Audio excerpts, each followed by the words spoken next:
folks, and we are back with lucky number 13, October 13th. I'll be honest with you, I was kind of hoping for today, I was going to do something brand new. I was going to try to check out Happy Death Day in the theater. It wasn't going to happen. So, I'm going into a movie I saw that I went back and forth on as far as, does this make the cut? Does it fit sort of the, is it unknown enough? Is it good enough? And I don't think it's unknown, because a lot of people have talked about it. Like when I posted I was watching it, a lot of people gave their feedback on it. But I will say it's The Town That Dreaded Sundown from 2014. That's October 13th movie. And this is another one of those movies that I have on DVD. I think it came in a horror pack. And I meant to watch, I have it on Blu-ray. I think I meant to watch it. I never did, and then going through Amazon, it was there, and I just hit the button, and nice and easy. Prime does a lot for aspiring horror film watchers, right? So I watched it, and I knew this was a remake. Well, I wasn't sure if this was a direct remake or if it was a sequel, because the movie talks about murders that happened. But it is definitely a remake of the original that was in the 70s, which, freaking, I'm pretty sure the final girl on that, or at least one of the ones who get top billing in that, so maybe it wasn't the final girl, but is Dawn Wells, Mary Ann from Gilligan's Island. I want to track that down. You know, 1976, I think it's 1976. I want to track that. It might be 79. I had it written somewhere around here. That's what I want to track down and see if it's better than this one. This movie was fine for what it was. It was almost like, at one point, it was like a Son of Sam type slasher with the shooting, but then not really, because he also did some really harsh stuff with a trumpet. You know, it was just one of those things, make them remember, you know, make them remember. And you have a hooded guy, like, in fact, this is a guy who, I have one of those Jason figures with the sack head on him, but I also have the regular Jason figures, so I just sort of tricked myself into going, oh no, that's the guy from the Town That Dreaded Sundown. You know, granted, Sackhead only has one eye, this one has two, but you know what, who needs a custom figure when you can just act like the other figure's him? This movie does get a thumbs up, like that was what we were working on here, thumbs up, thumbs down, not actual ratings. You know, the actual rating would probably be one of the lower ones we've done.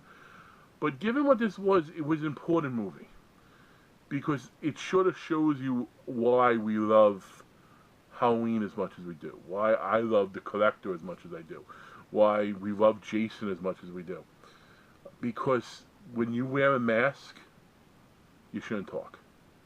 Like, that's pretty much what it is. This guy talks. The fact that he talks, some of the kills are freaking brutal, okay? And one's more brutal than the next.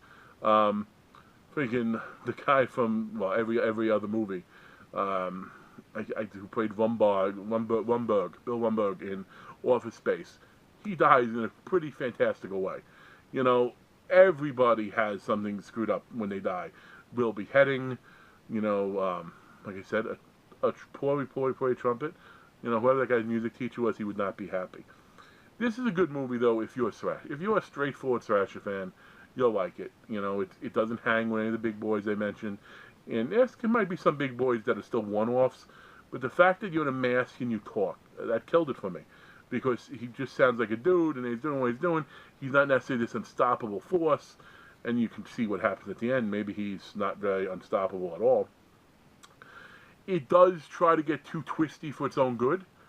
You know, it is a twist that the one thing you definitely see coming, the one thing I called right away, the other thing I didn't. So in that regard, maybe. And then the twist between the twists, I also didn't see coming, which that is good when they can surprise you, but it's only good if the surprise comes organically through the movie, not just like, hey, here's what we're going to do. We're going to do some shit. They'll never know it's here. Well, yeah, but that person wasn't even there before, or that person couldn't walk.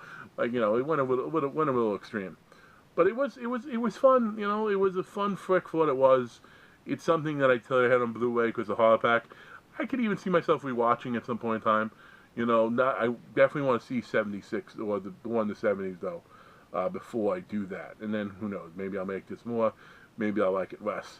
But Town That Dreaded Sundown, pretty much as any of these towns where this horror stuff happens, I suppose, right? You know, was number 13. Maybe, who knows? Maybe number 14. Maybe I will get to see Happy Death Day. Maybe that will be it. Which I'm intrigued by. I think it could be a giant train wreck like Unfriended, but it also could be pretty cool too. Even if the killer does look like Cupid from Valentine's Day. But what Valentine's? David Boreanaz. Spoiler, I know. Have a good one, folks.